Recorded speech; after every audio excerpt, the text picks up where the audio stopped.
The Lifestyle Show, presented by Selena Mackenzie. And it's culinary corner time now, one of my favourite subjects.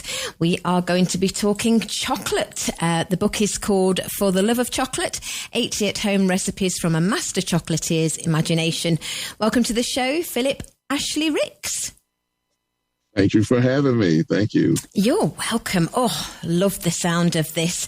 It frightens me, though. I have tried making chocolates in the past, and it's not easy. I don't think it's for beginners, is it? Well, the purpose of this book is to have created something for every level of expertise. So, yeah, I would say a beginner could go in, read this book, read the recipes, and execute at a high level. Because you're right, chocolate in the past, especially cookbooks, have been very intimidating. So I really wanted to create something and write a book that, hey, I've been wanting to make chocolate forever, but I've been afraid of it. Well, now you can pick this up and do just that. Well, I'm looking at your website and I certainly couldn't make what you've made. The one I'm looking at is all different colours. We've got pinks, blues, yellow chocolates. They're amazing. Yeah, thank you. And we teach you how to paint chocolates, where to get chocolate molds. There's a whole chapter on all things you need to know in terms of tools, tricks, terminology, even temperature scales, the whole nine. And so, it's almost like a chocolatier university in a book. It sounds great. Do you have shops in America, or do you sell online? I'll sell online. I do have a shop in Memphis, Tennessee, which is where I'm located. And so during the fall and winter season, we're open to the public. But typically we're just online and we ship, and we do a lot of like corporate gifting. That's really our specialty. For brands like Cadillac and so on, we create chocolates and, for the different events and marketing initiatives and that sort of thing. Yeah, I was just reading about some. One is called Bollywood, which are cashew coconut curry truffles. Curry truffles. Yes. So a fan of curry and everything, and so wanted to do something. It's actually a really popular chocolate, by the way. So yeah, and so it's based off of a chocolate that we actually make in our signature collection, and so we kind of recreated it a little bit for the cookbook, and so I wrote that. Again, that's one of the pieces that we really show you how to do what I do in the chocolate kitchen so you can do it at home in your kitchen. Yeah, there's a big thing at the moment, isn't there, Phillip, about sweet and savoury, so salted caramel, for example. Yes, and I've always been a fan of that, but you're absolutely right. That blend of sweet and savory is a huge hit right now. What about white chocolate? I used to love white chocolate as a child, but as an adult, I find it very sweet.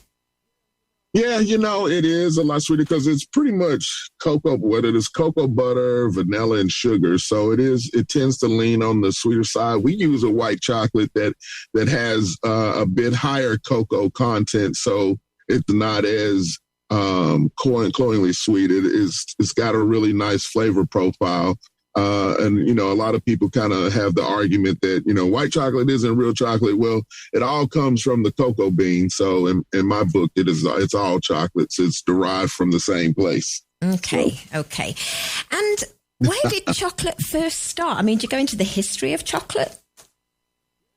Yeah, literally in my book, we talk about, the history of chocolate, where, all the way back from, the Aztecs and, how it came across, how it's cultivated in West Africa and other parts of the region. And so, really give a historical and a geographical sense of what it is. Because when I started, 20 years ago now, and I'm self-taught, I really began by learning that information, where did chocolate come from? How was it grown? Where is it mostly grown?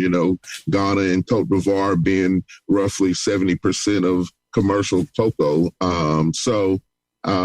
Just understanding the product, from start to finish was really important to me. And so I wanted to share that information and my enthusiasm and love for cocoa, for chocolate in the book.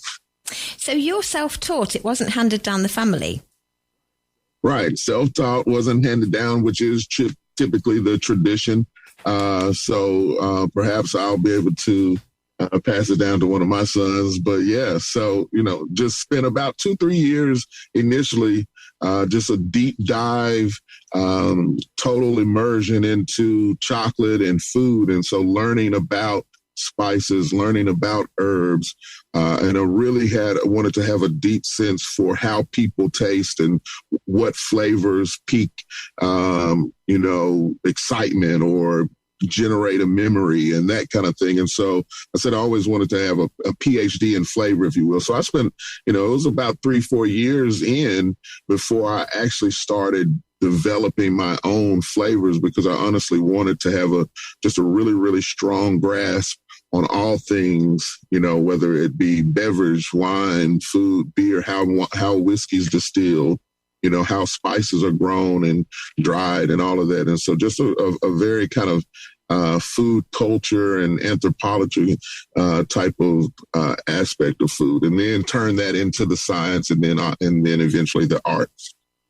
And you have to have a group of tasters, Phillip. I do have some people like, it's usually kind of ad hoc. It's like, hey, I'm working on something. Where are you? Come by.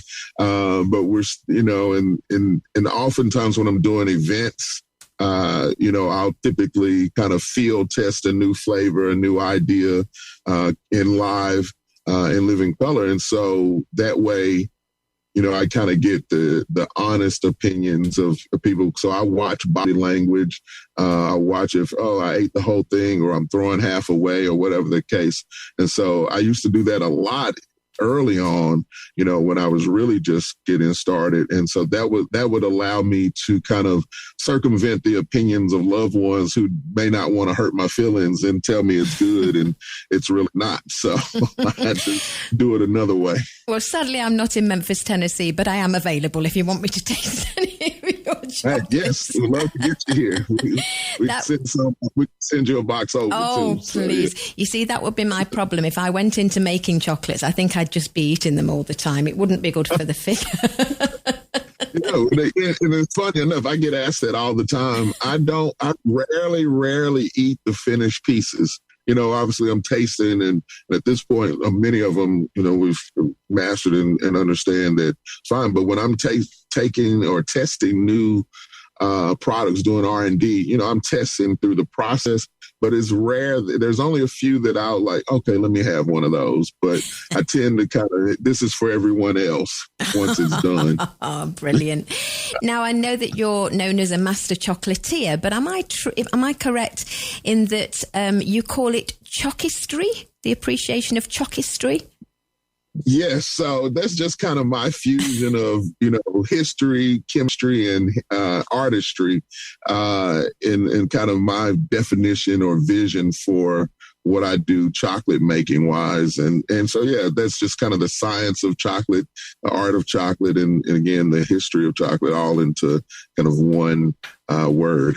Wonderful. Well, we have things like turtle cheesecake baked French toast, blue cheese shortbread with white chocolate drizzle, and one that you're going to tell us how to make, which is chocolate butter pecan toffee.